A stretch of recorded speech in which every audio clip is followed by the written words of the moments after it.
Since the beginning of Russia's full-scale invasion, Ukraine has exported 40 million tons of grain and oilseed crops. The main receivers are developing countries in Asia and Africa, which are critically dependent on Ukrainian supplies. To prevent starvation in these regions, Kyiv founded the Grain from Ukraine initiative, which has raised $200 million in contributions. The initiative already has ambassadors in Africa, social and political leaders of the region.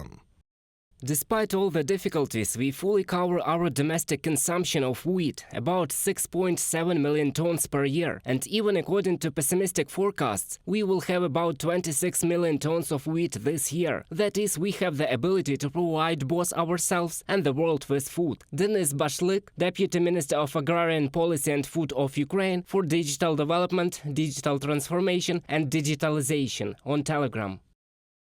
But even this initiative is used by the Kremlin to put pressure on Ukraine's allies. According to the Ukrainian Ministry of Agricultural Policy, Russia is delaying ship inspections as long as it can. Consequently, only 2 or 3 ships with grain pass through the Bosphorus every day, and the overall rate of exports has become record low. The world should not suffer due to the will of a dictator, President of Ukraine Volodymyr Zelensky said at a conference of agriculture ministers. Right now, while the discussions at the forum are going on, more than 100 ships transporting food are lined up near the Bosphorus. Why?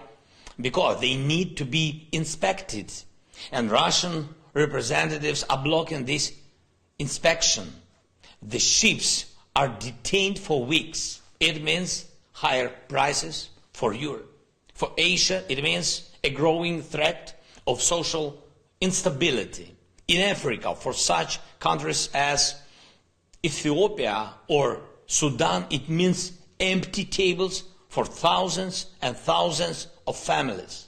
Before the full-scale invasion, the world underestimated the importance of Ukraine to the global security system, including food. Kyiv understands that the leading position in grain supplies is not only a privilege but also a responsibility. Therefore, even now Ukraine fulfills its obligations, without speculations and additional conditions. Ukraine expects the same attitude to the problem of global security from developed democracies. Шольц не может сравниться с Эстонией.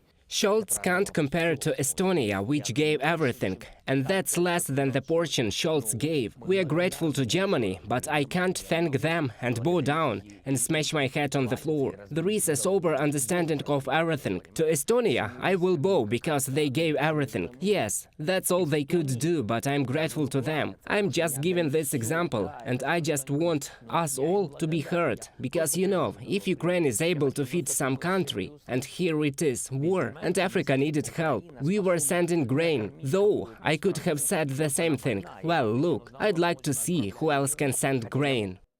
Grain from Ukraine initiative aims to send a total of 60 ships with food to the needy countries by the end of spring. This week, the 4th ship of the initiative left the port of Chernomorsk for Ethiopia. The country, which badly needs food, will receive 30,000 tons of wheat. Reported by Solskyi, Danilo Kobza, UATV News.